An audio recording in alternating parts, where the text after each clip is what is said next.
Hello everyone, start your NEET and INI SS preparation with my YouTube videos. एक playlist है मेरे channel पे NEET and INI SS classes के नाम से, उसमें आपको सारी क्लासेस मिल जाएंगी starting with the diabetes mellitus today. And if you like this video you can subscribe to our YouTube channel for more such videos. ठीक है, तो सबसे पहले what is diabetes mellitus? It is a group of metabolic disorders sharing the phenotype of hyperglycemia. Okay, it can be anything, but hyperglycemia phenotype is common to the diabetes mellitus. Then classification, तो आपकी screen पे देख ही सकते हैं. Type 1 diabetes है जिसमें immune mediated beta cell destruction होगा, absolute insulin deficiency होगी. टाइप 2 डायबिटीज़ में इंसुलिन रेजिस्टेंस होगा. Then third is other specific types, जिसके अंदर फर्स्ट आता है genetic defects of beta cell function such as HNF4 alpha mutation, HNF1 alpha which is MODY and glucokinase mutation. इसके बाद आता है genetic defects in insulin action, जिसके अंदर हमारा आता है type A insulin resistant लाइपोडिस्ट्रोफी syndrome. फिर हमारा आता है disease of exocrine pancreas type 3C which is cystic fibrosis, pancreatitis, pancreatectomy. Then type 4 में आता है एंडोक्राइनोपैथीज जैसे कुशिंग सिंड्रोम हो गया, ग्लूकोगोनोमा, एक्रोमेगाली. टाइप 3E में आता है ड्रग और केमिकल इंड्यूस, जिसके अंदर ग्लूकोकोर्टिकोइड्स, एमटोर इनहिबिटर, कैल्सिन्यूरिन हो गया, निकोटिनिक एसिड और die एजोक्साइड. Then infections which is CMV, Coxsackie virus, congenital rubella. Then this is F. Then G is the anti-insulin receptor antibodies, which is uncommon forms of immune mediated diabetes. Then H is other genetic syndromes such as Wolfram, Downs and Klinefelter syndrome. So these are all the types of diabetes mellitus. इससे extra नहीं पूछा जाता. इसके बाद हमारे पास आता है, इसके बाद है criteria for diabetes mellitus. First is fasting plasma glucose कितना होना चाहिए, more than 126 milligram per decilitre. Then HbA1c should be more than equal to 6.5%. 2 hour post prandial glucose which is equivalent to 75 gram anhydrous glucose dissolved in the water. Intake of this much glucose, then it is more than 200 milligram per deciliter. Then it fits the criteria of diabetes mellitus. Then low HbA1c is found in which conditions? Low HbA1c. HbA1c provides the previous 3 months control of blood glucose. It fails to detect the hypoglycemia and it is a predictor of long-term complications. Moreover, HbA1c is affected by extreme values along with other factors such as low HbA1c is found in hemolysis, hemoglobinopathies, acute blood loss, in recent blood transfusion, in CLD and in drugs. Which drugs such as ribavirin, dapsone, trimethoprim, antiretrovirals, vitamin C and E. Then inappropriately high HbA1c is found in vitamin B12 deficiency, uremia, alcoholism, drugs and iron deficiency. Variable effect on HbA1c is found in fetal hemoglobin and methemoglobin.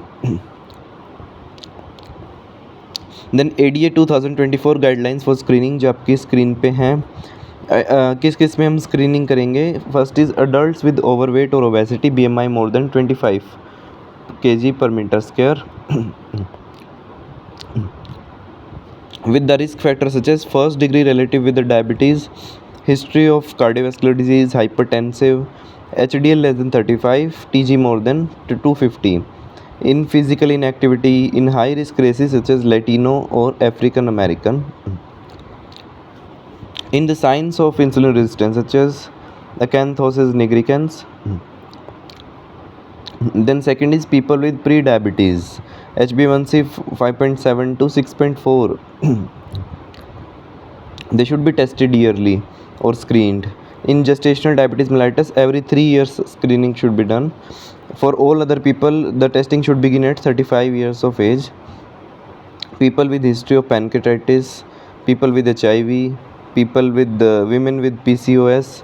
Okay, these all are the guidelines for the screening of ADA 2024 American Diabetes Association.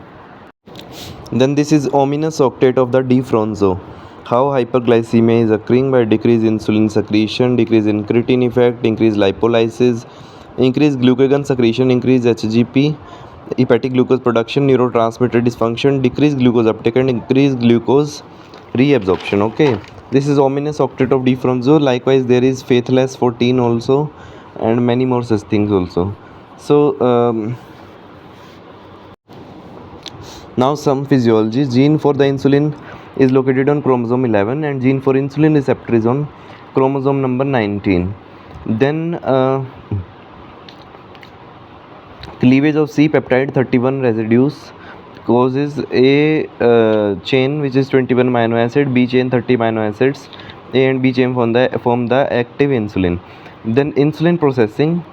Type 1 endopeptidase cleaves the arginine 3132. Type 2 endopeptidase, it cleaves the lysine 64 and 65. Then type 3 exopeptidase, it trims the ends.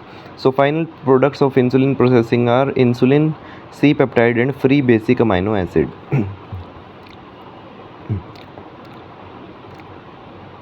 Then how insulin is secreted? So glucose bind to GLUT2 receptor, it is taken inside the cell and metabolized in the islet cell, and ATP is produced. By the ATP there is a potassium channel, it causes potassium efflux which causes depolarization. This depolarization causes calcium in endocytosis which causes the exocytosis of stored insulin. Now the increased insulin secretion, it is caused by glucagon, acetylcholine, VIP, GI hormones, CCK, GLP-1 and adiponectin. Then decreased insulin secretion is caused by ghrelin, PYY, norepinephrine, dopamine, NPY, leptin and resistin.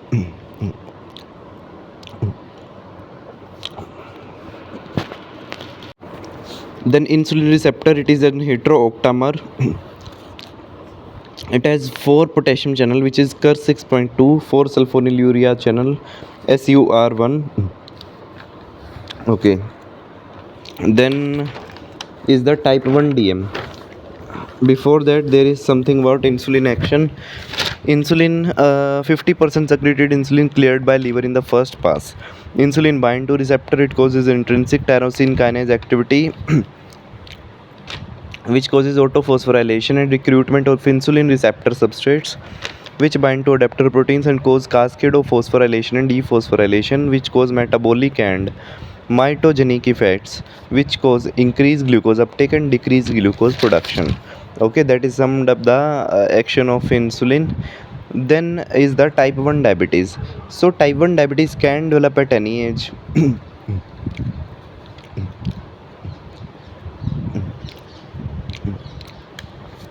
Then genetic and environmental plus immunology factors, they all play a role in immune mediated destruction of beta cell causing insulin deficiency. Then stages of the type 1 diabetes. Okay, on the screen I will show the slide. So in stage 1 there is normal blood sugar more than equal to 2 autoantibodies are present and there are no symptoms. In stage 2 there is abnormal blood sugar more than equal to 2 autoantibodies and there are no symptoms. In stage 3 it is the stage of clinical diagnosis where symptoms are present and more than equal to 2 autoantibodies are present. Then honeymoon phase, it is when glycemic control is achieved with modest doses of insulin or insulin may not be needed in the type 1 DM. Pathophysiology is infiltration of lymphocytes. Insulitis is in environmental factors such as viruses, Coxsackie, rubella, vitamin D deficiency, then autoantibodies such as GAD65, IA2, islate autoantibodies 2, ZNT8, ICA512. They are directed against pancreatic islate molecule. CD8 T cell mediated cytotoxicity is seen. Then genetics include HLA-DR3, DR4, CTLA4 gene, PTPN22, IL2 receptor. Then anti-CD3 antibodies teplizumab. It is given in the type 1 diabetes. It was given for 14 days and it increased the latent period, or you can say the type 1 diabetes developed later in the persons receiving teplizumab in type 1 DM. Then type 2 DM is insulin resistance and abnormal insulin secretion is seen. Risk factors of type 2 DM are visceral or central obesity. Both parents type 2 DM risk is 70%. Then gestational diabetes mellitus is a risk factor. Polygenic and multifactorial genetic risk is present. There are stages also. Stage 1, it begins at birth due to diabetogenic genes. In stage 2, there is decreased insulin sensitivity due to unhealthy lifestyles and compensated increase in beta cell secretion. In stage 3, there is beta cell function deteriorates further. In stage 4, further deterioration in beta cell function present. Fasting plasma glucose increase. In stage 5, both fasting PP and PP glucose levels, postprandial glucose, there is a diagnostic level. Then is the metabolic syndrome. You are seeing the slide on the screen.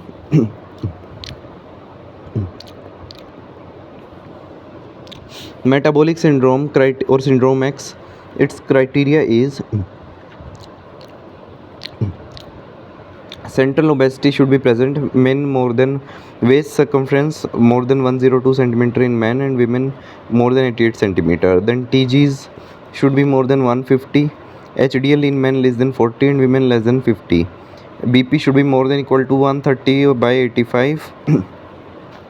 Then fasting glucose should be more than 100. That is the criteria for metabolic syndrome or syndrome X.